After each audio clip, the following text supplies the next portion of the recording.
Hello friends, welcome to team Aman Chawla. आज का video मेरा लास्ट वीडियो का पार्ट 2 है। बेसिकली मेरे पास कई क्वेरीज आई जो मुझे एक्सपेक्टेड था कि आएंगी। मैंने क्योंकि बात करी थी कि अगर आपके फैमिली में 2 लोग हैं और दोनों ही कमाते हैं तो लगभग आपकी इनकम 1 लाख के आसपास होगी। लेकिन आज मैं आपको ये बताने जा रहा हूँ कि अगर सपोज करिए आपके घर में एक ही अर्निंग मेंबर है, आपकी पूरी फैमिली में हस्बैंड वाइफ में सिर्फ एक ही कोई अर्न करते हैं और इनकम आपकी 40, 50 या 60 हजार रुपये मंथली है अप्रोक्सीमेटली, तो कैसे डिसाइड करें कि घर लेना कैसे है या कितने बजट का घर प्लान करना है।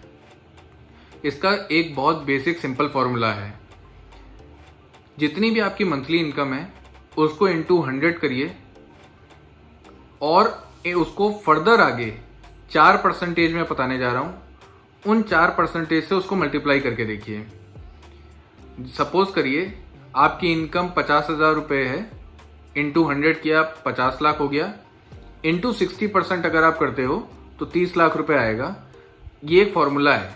आपको अगर बहुत सेफ जोन में रहना है, आपको बहुत ज़्यादा डर लग रहा है कि घर लेते वक्त मेरी ईएमआई बहुत ज़्यादा हो जाएगी, मेरे एक्सपेंसेस शायद मैं कंट्रोल नहीं कर पाऊंगा, तो इन दैट केस बहुत सेफ सिनेरियो में अगर आप जाते हो तो 50 लाख की इनकम 50,000 की इनकम पे 30 लाख का घर आप बहुत इजीली ले सकते हो और आपको कोई भी बैंक लोन दे देगा और उसके रिपेमेंट में भी आपको ज़्यादा प्रॉब्लम नहीं आएगी। अब बात करते हैं दूसरा percentage. Same formula 50,000 income into 100, 50 lakh into 70%। 70% करते हो तो आप तब भी रिलेटिवली सेफ हो, ज़्यादा प्रॉब्लम तब भी नहीं आएगी, लेकिन हाँ थोड़े से एक्सपेंसेस में आपको मैनेजमेंट करना पड़ेगा। तो इन दैट केस 50,000 की इनकम पे आप 35 लाख का घर बहुत आराम से ले सकते हो। और इन दैट केस ऑल्सो अगर आपकी प्रोफाइल अच्छी है और सारे पेपर्स पूरे हैं तो आपको बैंक लोन मिलने में कोई प्रॉब्लम नहीं होगी। अब बात करता हूं 2 और परसेंटेज की इसी में। एक है 50,000 इंटू 100 यानी 50,000 इंटू 80% देन इंटू 90%। इन दोनों केस में, ये दोनों केस तभी पॉसिबल हैं अगर आपके पास में आपने बैकअप, आपने अच्छी सेविंग्स कर रखी थी, या फिर आपकी फैमिली या आपके फ्रेंड से आपको कुछ फाइनेंशियल सपोर्ट अवेलेबल है, या थर्ड पॉइंट आपके कोई एक एंसेस्टर प्रॉपर्टी थी जिसको आपने मतलब बेचा है, सेल ऑफ किया है, या पिछले पास में उसको आपने सोल्ड किया है और उसको सेल ऑफ करने के बाद आपके पास में एक रिजर्व, एक फंड ऑलरेडी रखा हुआ है अकाउंट में, तो आपको बहुत हेल्प हो सकती है। तो आप इन दैट केस 80% या 90% ऑफ इस फॉर्मूला में 80% या 90% मल्टीप्लाई करके जो फिगर आती है उस तक, वहां तक भी आप प्लान कर सकते हो। ये चारों परसेंटेज आपकी बेसिकली फाइनेंशियल स्टेबिलिटी पे डिपेंड करती हैं। आपकी सेविंग्स, आपके फाइनेंशियल रिसोर्सेस और आपकी बैंक एलिजिबिलिटी। ये बहुत सिंपल फॉर्मूला है। चाहे आपकी इनकम 30,000 हो, 40,000 हो, 50,000 हो, 60,000 हो, 1 लाख हो, 1 करोड़ हो, ये सभी जगह ये फॉर्मूला फिट बैठेगा।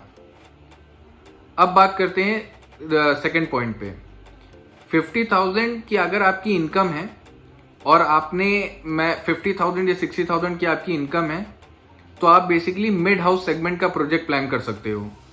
ये वो सेगमेंट है बेसिकली जिसमें मैक्सिमम बिल्डर्स इस समय अपनी इन्वेंट्री लॉन्च कर रहे हैं, अपने प्रोजेक्ट्स लॉन्च कर रहे हैं। चाहे लखनऊ हो, जयपुर हो, हैदराबाद हो, या कोई भी ग्रोइंग सिटी, कोई भी टीयर 2 सिटी जो बहुत तेजी से बढ़ रहा है, फैल रहा है, वहां पे सबसे ज्यादा अगर आप बिल्डर के प्रोजेक्ट लॉन्चेस को अगर नोटिस करोगे तो आप पाओगे मैक्सिमम बिल्डर के जो प्रोजेक्ट्स हैं वो 30-35 लाख से लेके 55-60 लाख की रेंज में है।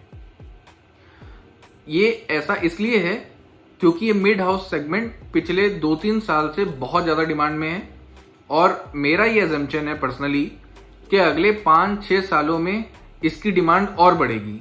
लग्जरी की उतनी डिमांड नहीं बढ़ेगी और अफोर्डेबल की भी उतनी डिमांड नहीं बढ़ेगी जितनी मिड हाउस सेगमेंट की डिमांड बढ़ेगी। तो इसमें अब दूसरा पॉइंट निकल के आता है कि आपको मैं इसलिए सजेस्ट कर रहा हूं ये मिड हाउस सेगमेंट प्रोजेक्ट्स, क्योंकि अगर आपकी इनकम 50,000 या 60,000 तक नहीं है, सपोज करो आपने शुरुआत करी थी 25-30 हजार रुपए आपकी इनकम थी आज से 4-5 साल पहले, और आज 4-5 साल में धीरे धीरे ग्रो होते होते आपकी इनकम 50,000 या 45 से 60 के बीच में आई है। जब तक आपकी इनकम इतनी नहीं आती है तब तक मेरे हिसाब से आपको एक घर नहीं प्लान करना चाहिए। ये भी उस केस में अगर आपको ये पता है, मुझे सबको ये मालूम होता है, सपोज करो आज आपकी इनकम 25-30 हजार है, आपको ये डेफिनेटली मालूम है कि इन नेक्स्ट 4 ईयर्स 3 ईयर्स में मेरी इनकम 100% बढ़ के 40-50,000 की रेंज में आ जाएगी, तो आपको ये 2-3 साल का वेट करना चाहिए। 30,000 25,000 की इनकम पे घर नहीं लेना चाहिए, क्योंकि उसमें आप अफोर्डेबल हाउसिंग सेगमेंट में आपको जाना पड़ेगा। अगर आपके पास अच्छी सेविंग्स नहीं है या फाइनेंशियल सपोर्ट नहीं है या कोई ऐसी प्रॉपर्टी नहीं है जिसको आप बेच के फंड जुटा पाओ, इन दैट केस आपको एक अफोर्डेबल हाउसिंग प्रोजेक्ट में जाना पड़ेगा।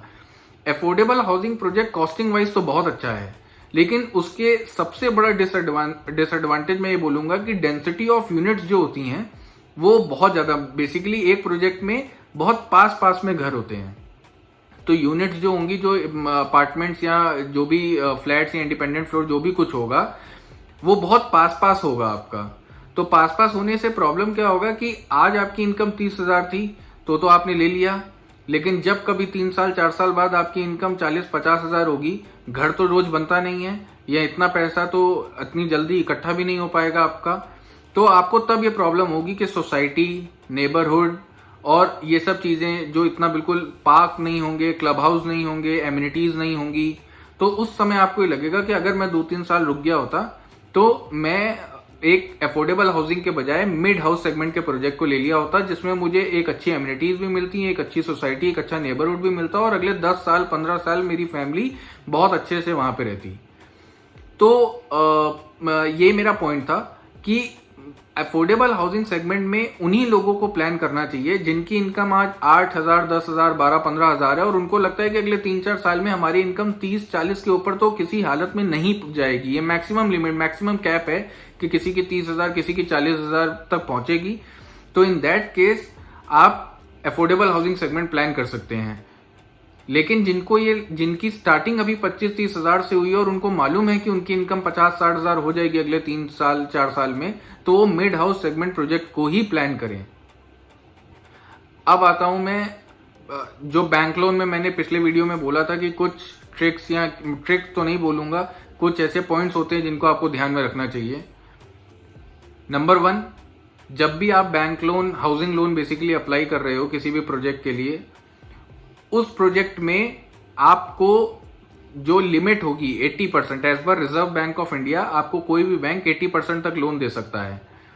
लेकिन उस 80% में एक और कंडीशन है कि अगर आपके पास, सपोज करिए आप 50 लाख का घर प्लान कर रहे हो, 50 लाख के घर का 80% होता है 40 लाख रुपीस, लेकिन क्यों पिछले 4 या 5 साल में 40 लाख होता है, उस बेसिकली आपकी खुद की सेविंग उसमें 10 लाख रुपीस चाहिए होगी, लेकिन पिछले 4-5 साल में आपने बहुत मेहनत करके सेविंग करी, लेकिन आपकी सेविंग 7.5-8 लाख रुपए तक ही हो पाई, इससे ऊपर नहीं हो पाई। तो आपको परेशान होने की जरूरत नहीं है। बैंक्स आपको एक ऑप्शन देते हैं कि 15% आप अभी दे दीजिए और बैंक आपका डिसबर्समेंट स्टार्ट कर देगा, वो लोन स्टार्ट कर देगा। प्रोजेक्ट पे जो भी बिल्डर आपसे डिमांड मांगेगा उस पर फर्दर बैंक अपना डिसबर्समेंट लोन का स्टार्ट कर सकती है। जो रिमेनिंग 5% है जिसका उन्होंने आपको लेवरेज दिया, जो अभी आपने नहीं दिया है, वो 5% आप बिल्डर को पोजीशन से, उस प्रोजेक्ट के पोजीशन से पहले कभी भी 12 महीने, 8 महीने, 10 महीने, ये आप उस बैंकर से उसी वक्त लोन अप्लाई करते वक्त ही बात कर सकते हैं। एक टाइमलाइन डिसाइड कर लीजिए, वो 5% या तो आप पार्ट पेमेंट में या एक साथ आप 6-8 महीने से लेके 12-14 महीने के बीच में वो बैंक में आप दे सकते हो प्रोजेक्ट पोजीशन मिलने से पहले। तो इन दैट केस आरबीआई की गाइडलाइन भी कंप्लीट हो गई कि 20% आपने दिया है, 80% ही बैंक ने दिया, और आपको एक कन्वीनियंस ये हुआ कि 7.5-8 लाख रुपए आपके पास थे, तो 15% का तो अरेंजमेंट था, बाकी 5% के लिए आपको फर्दर आगे 12 महीने या 14 महीने का टाइम मिल गया।